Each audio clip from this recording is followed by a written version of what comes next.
So this is a video I was actually just watching. I was really enjoying it. So it's about a game coming out that is based off real life mercenary tactics, warfare, et cetera, all the green, red, yellow, whatever tape you want to think about. It's going to be in this up and coming game that's coming out on Steam. By Czech Studio Madfinger Link in the description. Check out the beginning of this video. It explains everything better than I could. Steam this spring quarter of 2024. This is the game that's coming out. Discuss Grey Zone's DNA. Firstly, the book Roadside Picnic, the 1972 science fiction novel from which the film Stalker and game series Stalker is also based. What you will not have heard me discuss is how the game draws equal inspiration from the real-world conflicts of today, and the evolving ways in which the private sector and PMCs have become intertwined with these conflicts. While the developers are, of course, doing extensive research from experts with their portrayal of firearms, military gear, as well as the aesthetics and culture of the location that the game is inspired by, they're intertwined with arms, military gear, as well as the aesthetics and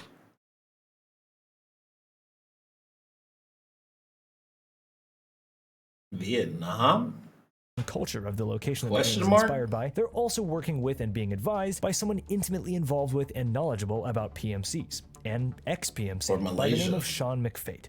McFate, in his own words, went to the dark it'd probably be Malaysia side and became a private military contractor after years of service as a U.S. Army paratrooper. First working for a security contractor on U.S. government contracts, he went freelance and worked all over the globe for many years, advising and taking part in operations for various clients. According to McFate, it became clear after a few years that this was a young man's game. And having also 100%. witnessed some disturbing things, he retired from the business to reflect on and really analyze, to pull away the veil from the modern reality of not only the private military sector, but the face of warfare as it really exists today. It was through this work and the fiction and non-fiction works of literature that resulted from it that he came in contact with Mara, the lead developer and creative director at Madfinger Games. Through talking with McFate, a concept rose to the forefront, the one which eventually lent itself to the name of the game Madfinger is now developing. Military and geopolitical strategists have this concept, the twilight between peacetime and wartime, a space not held by standing armies, but covert groups, operations by the likes of Delta, SEALs, or SOCOM. Oftentimes, this twilight requires tactics and actions besides direct military operations. It's a delicate balance. Get in, do something, get out. Get in, do something, get out. Ethically challenging situations often arise. Rather than tanks, jets, submarines, missiles, just a couple artillery, guys. These are situations where small teams of highly trained, educated, creative, entrepreneurial, lethal individuals will insert themselves. I love the way he just literally decorated PMCs. Literally, like, yeah, everything he said is true, but he like put a nice big bow on it. Like, these guys aren't idiots running in doing PMC stuff. A lot of them are smart enough to where they're like, I'm such a badass. Why don't I just go make some money doing private? Because I'm telling you, government work ain't all it's cracked up to be. Highly trained, educated, creative, entrepreneurial, lethal individuals will insert 100% themselves lethal. quietly under the radar to conduct covert operations outside the eyes of news media or the public. This twilight area between black and white of war and peace is known by military strategists as gray zone warfare. Now, like I mentioned, there are many covert operations conducted by representatives of nations or standing militaries all the time. Think of Osama bin Laden, for example. But as McFate describes, there are, as you know, public military forces like the Green Berets, for example, the U.S. Army Special Forces. So what happens when a Green Beret stops being a Green Beret and starts working in the private sector? I was going to say they go to the private sector almost, not immediately. They usually do some home time stuff. Maybe they'll try border patrol or something like that. But they get itchy for combat, and the only way to really go back to combat, join a company. Taking all of that knowledge and skill with Go to a company. Well, this is exactly what's happened all over the world. All this the time. reality of gray zone warfare is entering the private space, and the ways in which war is being waged is changing rapidly in interesting and all the time. Potentially very concerning ways. It's very concerning to the fact that the people that we train to be the best killers on earth, when they eventually get out, you can't just go back into normal society. You can't just welcome to Walmart. How may I help you, or anything like that? What can they do besides security? Security guard that's not action either.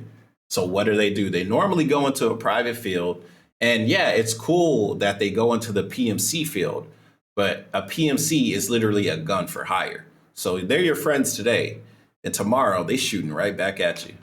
That's how it works. And it's not personal. It's just business. The wage is Whoever has the fattest rapidly paycheck. in interesting and potentially very concerning ways. Always. Gray Zone Always Warfare, the concerning. game, I'll refer to it as GZW from now on to try and curb any confusion. It's attempting to reveal in as realistic a light as possible the world of people involved in PMCs, what they're doing, and why. So let's talk about that for a moment. Why are PMCs doing what they're doing across the world?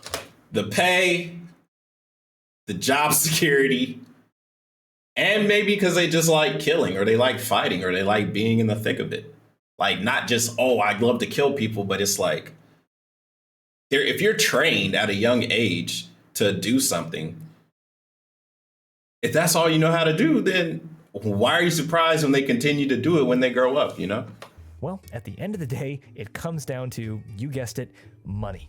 But it is a little bit more complicated than that. Definitely more complicated than just money. Asked the question, is there actually a difference between a PMC and a mercenary, a gun for hire? I don't think there's any difference.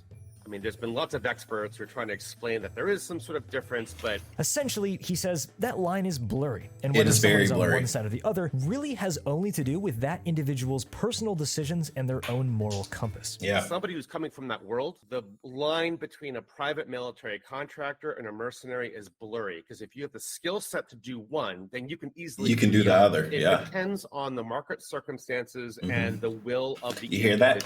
The market circumstances. What does the market need? Do they need killers, or do they need espionage? Do they need security? Do they need training? PMCs, the difference between a PMC and a mercenary gun for hire, I hire you, go kill them.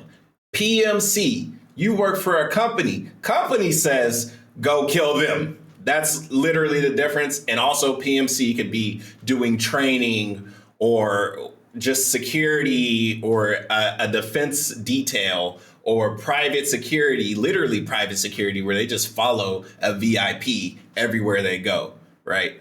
That's the difference.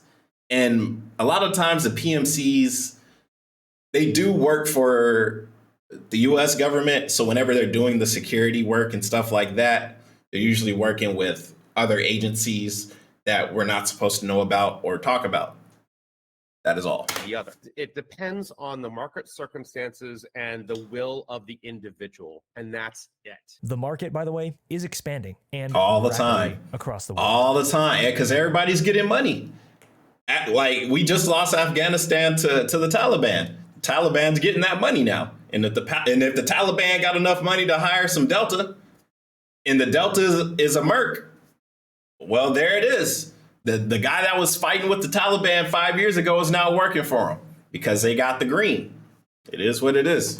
Household names like Blackwater, or more recently Wagner Group, may come to mind for many. That's for one simple reason. Both companies were on government contracts in very public-facing wars fought by major world powers, and both were steeped in controversy because of their actions in these very public conflicts. These PMCs with bad press are often the inspiration for PMCs in games media. Merryweather in Grand Theft Auto, for example, is a clear parody of Academy, formerly known as Blackwater, and Kony Group in the current Call of Duty Modern Warfare franchise bears a similar black and red logo to Russian PMC Wagner. But in reality, most PMCs in the world are operating on private contracts in sectors that most people may never have even an inkling of awareness of. Hired by oil or mining operations, 100%. Billionaires, Fortune 500 companies, or as military strategists or training experts in proxy conflicts. PMCs are working all over literally, literally everything I said earlier. Yes, literally. Yes. Bro, yes. Of course. Who do you think is guarding the gates at these multi-million, billion-dollar companies? Who do you think is guarding the gate? Just the guy that's guarding the front gate, he's getting paid $5. The guy guarding the inside of this, he's getting paid way more than that. Of awareness way more. Hired by oil or mining operations. Yeah, and if I'm a billionaire, yeah, damn right I'm hiring some fucking Delta Forces. I'm hiring some Navy SEALs. I'm hiring some people that can pop off at any second. Yeah, of course. Why not? They're the best. And all they want is $100K a year? And I'm a billionaire? Yeah, $100K a year. Hey, bring 3 of your buddies too. Fuck it, why not? Bring a whole squad of people. It's billionaires. Of course. Of course. Fortune 500 companies, or as military strategists or training experts in proxy conflicts. PMCs are working all over the world all the time. And they're making a lot of money doing it. Yep. United States, Texas. Yep. Security supervisor, top secret, evacuation/extraction team. Yeah, they're good, bro. Sudan, Iraq, Texas, California, executive protection agent, covert. That means you just walk around. You got a vest underneath, a suit and tie. Maybe you got some shades on and an ear doohickey, and you're hanging around with some rich person. Yeah, all the time. Extraction protective agents. Yeah, $1,000 a day. A day. A day. Yeah. And but the thing is, like, obviously, the pay is that big because the casualty rate is high. You're getting paid $1,000 to $2,000 a day. That means $1,000 if y'all didn't do shit, $1,000 if y'all got shot at by small arms, and maybe $1,500 if you got attacked by some large arms, but you guys all survived or whatever. Large arms is like thinking like explosives. Yep. And you notice the ones that are at home are year contracts. Iraq, a year contract is crazy. Surveillance technician. So you're just a techie. Well, you better learn how to fucking shoot for $100K. Yeah, all the ones at home are year contracts. You go to Sudan, you're getting paid daily because you could die at any day. Ukraine, daily. You could die at any day. Upon leaving the U.S. military, was contracted. How you going to cash a check if you die on the field? Help raising a small army in Africa. Yep. After negotiating with the contractor, McFate says he was paid just over twice his ranked salary in the U.S. Army. Damn! We're getting to the point. And I already know he been in the Army for a long time. And he a paratrooper?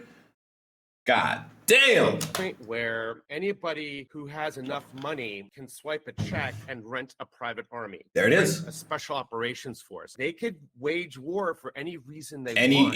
Any reason. As long as they got the money, it don't matter. It describes the state of modern warfare as almost a return to the reality of medieval conflict. It's the same. Yeah. Armies representing. Yeah. Back in the day, they had mercenaries in medieval conflicts. Yeah. Think Vinland Saga. If you guys never seen Vinland Saga, remember Askeladd and his troop? They were basically PMCs. Whoever hired them, they went to go kill for. That's literally it. And if they had to kill their own people, so be it. I got paid to kill y'all. It is what it is. It's just business. Countries to Valhalla. Wars being waged by mercenaries hired by aristocrats, families, popes, and business magnates. PMCs are in many cases especially tasked with families. the retrieval of something, protecting or transporting an asset, achieving some specific task, and when they return to their client, they do whatever they may with those results, for a payment, of course. The private military economy McFate describes is an illicit one that operates not unlike narco gangs, mafias, or crime syndicates. They're extremely international organizations. Teams of PMCs on a specific operation could be comprised of individuals from all over the world, almost always from a military background and an elite one at that. It's a private space, one which individuals on the outside do not seek out, but are rather invited in. It's a space wrought with fraud. Yeah, of course you're invited in. Remember what I said? Oh, 100,000 for you? Bring some of your buddies. Like, yeah, they only bring their friends in because they're going to be doing some shit, some dirty shit, because that's part of the job. Let's be real. It's part of the job. Is it beautiful? No. Should it be glamorized? Absolutely not. Is it? Yes, it is glamorized. It's in the games. It's in the movies. It's everywhere. It's like, oh my God, elite, secret. Like, look at this guy. He looks like a badass, bro. He has shades on. He has a vest. He has a rifle with an extra magazine taped to the previous one for quick reloading. And next to some guy in a suit. And this other guy got a scoped M4, I'm guessing. Can't really tell. But yeah, but are rather invited. You get invited to this. You don't just join. You can just join. You could just sign up or call in, but you'll most likely be a grunt and you'll get killed. And clients lying left and right about their backgrounds or achievements in order to gain advantages, respect, or better positions. This might be, in part, one of the reasons that you don't see many portrayals of PMCs to a realistic degree in modern media. The world of private militaries is a very confusing one. It's the groups dirty. that we do often see portrayed in one side or another of a conflict are armies, representing a national identity and a certain set of moral or political principles, or say freedom fighters or guerrilla groups representing. You know what's crazy? Freedom fighters are literally called terrorists if your freedom fighting is for the opposite team. Often a national That's identity crazy. and a certain set of moral or Freedom political fighters. principles. Military contractors exist almost universally without moral principle as their primary purpose for action. They don't fight, guard, or transport for a flag, a uniform, a nation, a people, or a core fundamental idea or cause. They do it for the green. Is business. Money. It's a morally completely gray space, and that's a confusing thing when you're talking about story or narrative-driven content like a film or TV show. There's no good or evil when it comes to PMCs. It's just It business. is, however, almost the perfect setting to develop a multiplayer video game around. It is.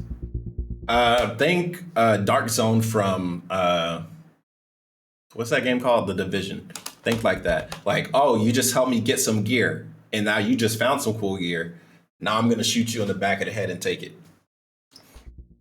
The extraction shooter subgenre was born of settings requiring PMCs. That cash incentive makes sense in the context of a game, especially when revolving around exploration, looting, or asset capture. In the game The Division, players explore a post-apocalyptic New York City, fighting over mercenaries for their looted gear and supplies. Hunt Showdown, albeit a fantasy period setting, revolves around bounty hunters, not entirely unlike private security contractors, who hunt for an asset, a bounty, and return it for profit. In Escape from Tarkov, PMC operatives are cut off from their commands and scavenge for food, supplies, and equipment to help them continue to survive in the cordoned city of Tarkov, working for regional dealers in exchange for gear and, you guessed it, money. While these are intriguing fictional scenarios, nothing in any of these situations has ever quite played out in real life. Even if it did, the question of why professional soldiers in a combat zone would actively choose to kill each other arises. Evidence from real-life disasters tells us that people, for the most part, time and time again, will help each other in whatever way that they can rather than resort to violence, and unless you're literally an assassin, anyone in a conflict zone would likely want to avoid bloodshed,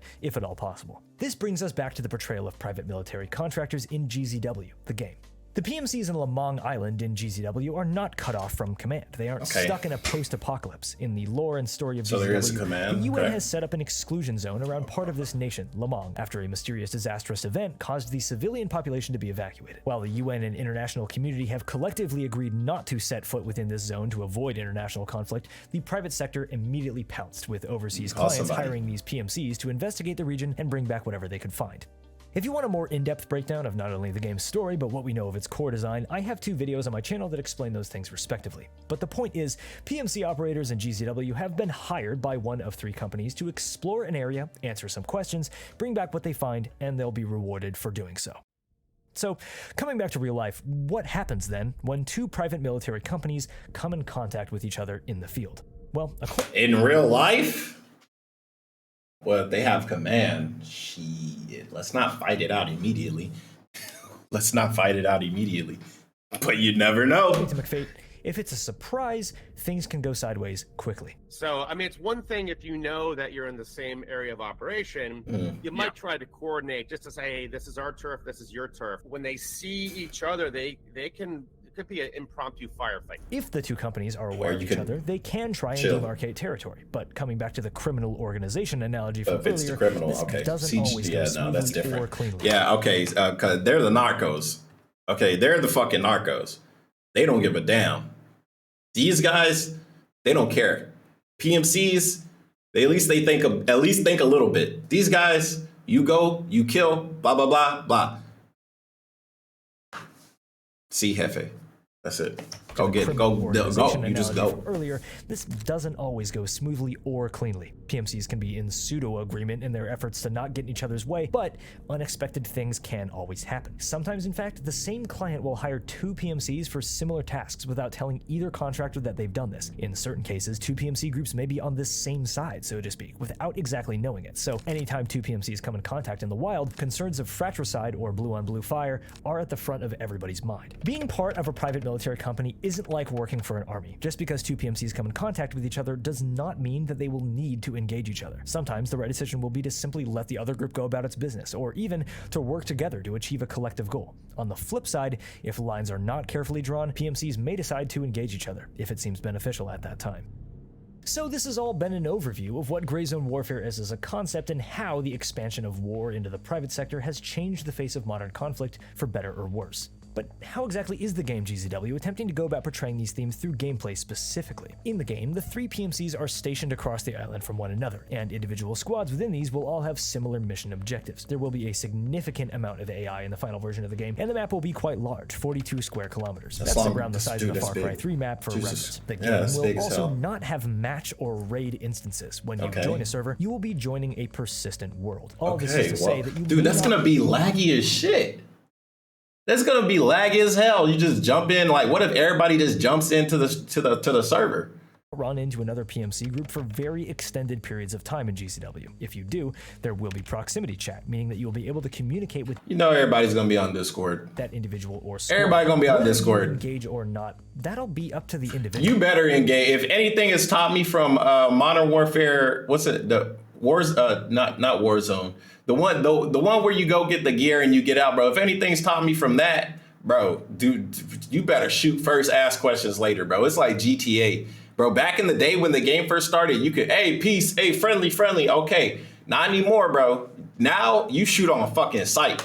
Or you avoid. Their goals and their, well, don't talk. There will be situations in which it will be beneficial to engage. It's a video game, not real life. They don't give a fuck. In other cases, it will certainly be beneficial. There's gonna be people complaining online too. For sure, though, the game itself will never outright ask you to draw the blood of another PMC. The contractor companies on Lemong are, unlike in games like Escape from Tarkov, not in outright opposition to one another. There will be no missions or gameplay elements which require you to kill other PMCs at all. That's the sandbox gameplay element that Madfinger Games is going for. Okay, so what other game modes you got? Because, brother, doing your job, unraveling the this game sounds fun, but it sounds boring as fuck if you're a teenager. Give them team deathmatch so all the people that want to kill each other can go kill each other. History of Lemong Island, or whether you're someone killing whatever's in your path. That depends on who you are as a person, who you surround yourself with, and where your path has taken. Fucking teenagers.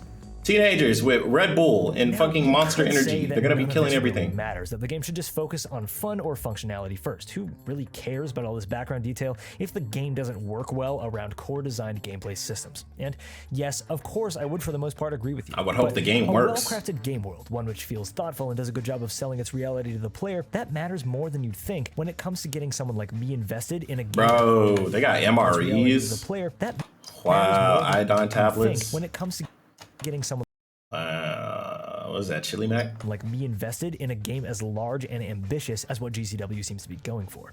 Madfinger have said that they are interested in creating an immersive world with a mature story, one which deals with, of course, the ideas that I presented throughout this video. For a hardcore game like GCW, that matters a lot. I think personally, the further that they can take this world building, the believability and intrigue of the quests, the environmental storytelling, really letting you fill the shoes of your PMC in a way that feels meaningful, letting you really play that role. That is what will make that moment-to-moment gameplay feel like it has consequences, like every move that you make really does matter. And well, that is the tagline of the game. We'll see what MFG can pull off. Thanks for watching. Oh, when's the game coming out? That shit said November. Listening to this interview with Sean McFate was really the thing which sparked my major interest in the game. I don't know why, but I've been seeing games for so long draw upon modern conflict in a purely aesthetic sense, making cool-looking army guys with cool guns, blah blah blah, without putting even a modicum of thought into how modern conflict actually plays out, why people would choose. Of course not. If it's a AAA studio like Activision and Blizzard and all that, of course not. Bro, why would they ever do that? Literally, Call of Duty's job, and I'm not going to cap, Call of Duty's job is to make you want to join some type of armed service. It is. It glorifies it. It makes it look cool. It makes it look cool. There's explosions and shit like that. Even I was a victim of it. I grew up playing Modern Warfare and I'm like, shit, this looks cool as fuck. And I joined. And I'm not the only one that did it. Does it sound dumb? Yes. But you got to think, they're teenagers. They're kids. Of course, they see this cool shit. They see the gear. They see the shades. They hear about the money and they immediately want to sign up.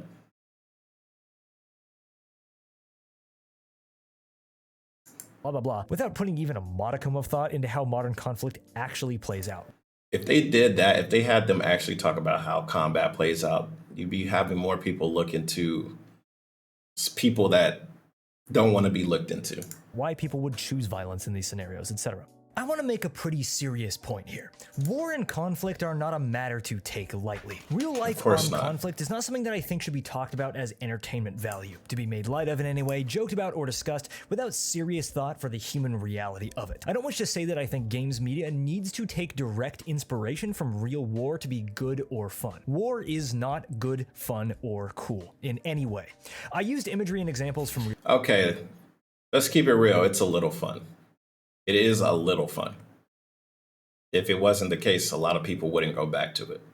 It's a different type of adrenaline rush when your life's on the line. It's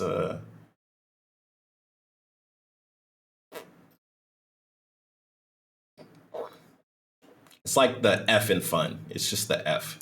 Real-life war scenarios, and if those were disturbing to bring to mind, I do apologize for that. I do, however, think that all art is a way for people to interpret and reflect the world around us, and in the same way that horror media can pull upon our primal fears to be effective entertainment, interactive media like video games can use this subject matter to bring across a specific point an audience toward a specific feeling, and how they take inspiration from real-life events can make them more or less effective as works of art.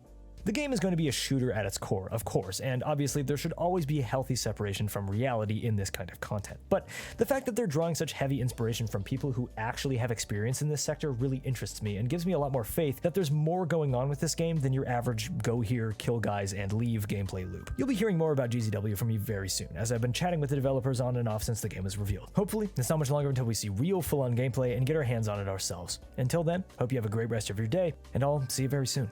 Overall, I say the game does look fun and it does look enjoyable, but I feel like the way that they're going about it is just not going to be... One, it's not easy to make a map that damn big and have a persistent server full of random people logging in and logging out. If there's no instances, expect it to be a laggy mess, especially if someone's going to try and DDoS the servers or anything like that. But I think overall, this should, as a game, it seems fine.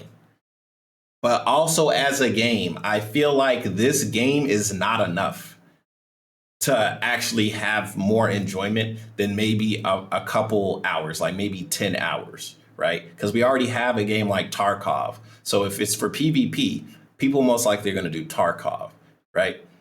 And if you want to have more story, if you have a huge ass map, getting from one story point to the next, walking, or even jogging, even if you take a car, which probably is not going to be the smartest thing because people are probably going to lay traps for you.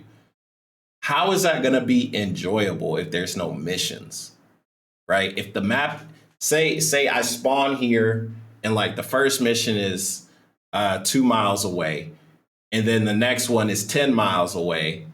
And like from here to there, you might run into enemies. Okay, what happens when you die? Do you have to start back over from the beginning? Do you respawn like at the spawn? Do you go back to the menu? I don't see how you can really balance this around having an actual fun product on top of trying to inform people on the real life circumstances of private military contracts. Because there's no respawn in real life.